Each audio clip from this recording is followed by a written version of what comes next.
প্রথমবার শুনলে মনে হবে আকাশে মোটরসাইকেল উঠছে, একটা টানা ভোঁ ভোঁ শব্দ। কিন্তু সেটা কোনো বাইক নয়, এটা একটি আত্মঘাতী ড্রোন, যার দাম মাত্র $20,000। সেই ড্রোন গুড়িয়ে দিয়েছে আমেরিকার $1 বিলিয়ন সম্পদ। পেন্টাগন খবর গোপন করেছে বটে, কিন্তু ইরানের শাহেদ 136 ড্রোনের কেরামতি এরই মধ্যে প্রকাশিত হয়ে গেছে। কাতার ও বাহরাইনের দুটি ঘাঁটি মধ্যপ্রাচ্যে মার্কিন সামরিক আধিপত্যের প্রাণকেন্দ্র। আল উদেইদ ঘাঁটিটি যুক্তরাষ্ট্রের বিমান বাহিনীর সেন্ট্রাল কমান্ডের প্রধান কার্যালয় হিসেবে কাজ করে, যেখান থেকে পুরো অঞ্চলের আকাশপথের নজরদারি ও অভিযান সমন্বয় করা হয়। অন্যদিকে বাহরাইনের পঞ্চম নৌবহর পারস্য উপসাগর, আরব সাগর এবং লোহিত সাগরের মতো গুরুত্বপূর্ণ নৌপথগুলোর নিরাপত্তা ও তদারকির দায়িত্বে নিয়োজিত। এই ঘাঁটিগুলোতে উচ্চ ক্ষমতা সম্পন্ন আকাশ প্রতিরক্ষা ও নজরদারি রাডার মোতায়েন থাকে, যার মধ্যে এক্স ব্যান্ড রাডার, প্যাট্রিয়ট ক্ষেপণাস্ত্র প্রতিরক্ষা ব্যবস্থার ফায়ার কন্ট্রোল রাডার এবং দীর্ঘ পাল্লার আর্লি ওয়ার্নিং রাডার অন্যতম। এই রাডারগুলো কয়েকশো মিলিয়ন ডলার মূল্যের এবং এগুলো আকাশ পথে আসা যে কোনো ব্যালিস্টিক ক্ষেপণাস্ত্র বা ড্রোনের হুমকি শনাক্ত ও প্রতিরোধে মূল ভূমিকা পালন করে। অভিযোগ উঠেছে যে ইরানের ড্রোনগুলো এসব সংবেদনশীল যন্ত্রপাতির উপর সুনির্দিষ্টভাবে আঘাত হেনেছে।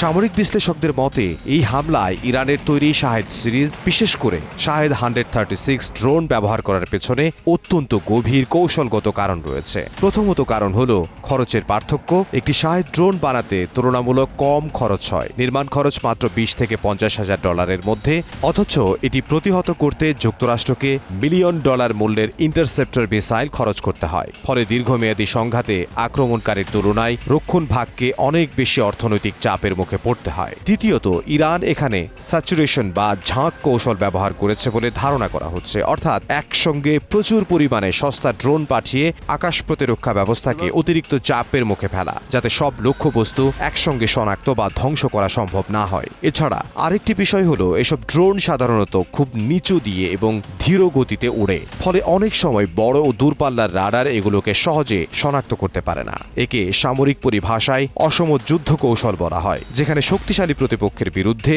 কম খরচে সস্তা কিন্তু বুদ্ধিদীপ্ত উপায়ে আঘাত হানা হয়। ক্ষয়ক্ষতির প্রকৃত অবস্থা নিয়ে বর্তমানে ধোঁয়াশা থাকলেও কিছু চাঞ্চল্যকর তথ্য সামনে এসেছে।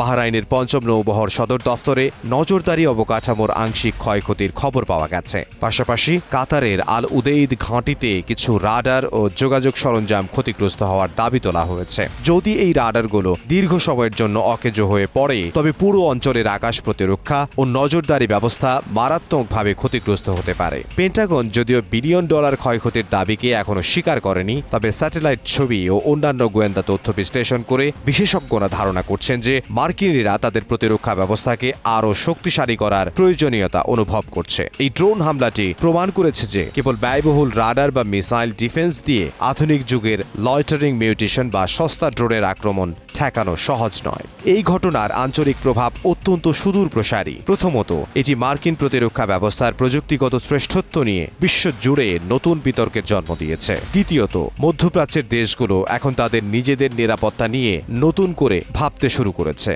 সামরিক বিশেষজ্ঞরা মনে করছেন, ভবিষ্যৎ যুদ্ধে ড্রোন ও লয়টারিং মিউটেশনই হবে মূল তুরুপের তাস। এই হামলার পর মধ্যপ্রাচ্যে মার্কিন সামরিক কৌশলে বড় ধরনের পরিবর্তন আসতে পারে। একই সঙ্গে কূটনৈতিক মহলে উত্তেজনা প্রশমনের জোরদার আহ্বান জানানো হচ্ছে, কারণ ড্রোন হামলার এই নতুন মাত্রা যদি বড় কোনো সশস্ত্র সংঘাতের রূপ নেয়, তবে তা বৈশ্বিক জ্বালানি বাজার ও সামগ্রিক স্থিতিশীলতাকে চরম সংকটে ফেলবে। শেষ পর্যন্ত এই ঘটনাটি শুধু সামরিক শক্তি প্রদর্শনের মধ্যেই সীমাবদ্ধ নয়, এটি বড় পরিসরে এক ধরনের মনস্তাত্ত্বিক যুদ্ধ হিসেবেও দেখা হচ্ছে, যেখানে ইরান প্রমাণ করতে চাইছে যে তারা স্বল্প ব্যয়ের প্রযুক্তিতেও বিশ্বের সবচেয়ে শক্তিশালী সামরিক বাহিনীকে চ্যালেঞ্জ করার ক্ষমতা রাখে।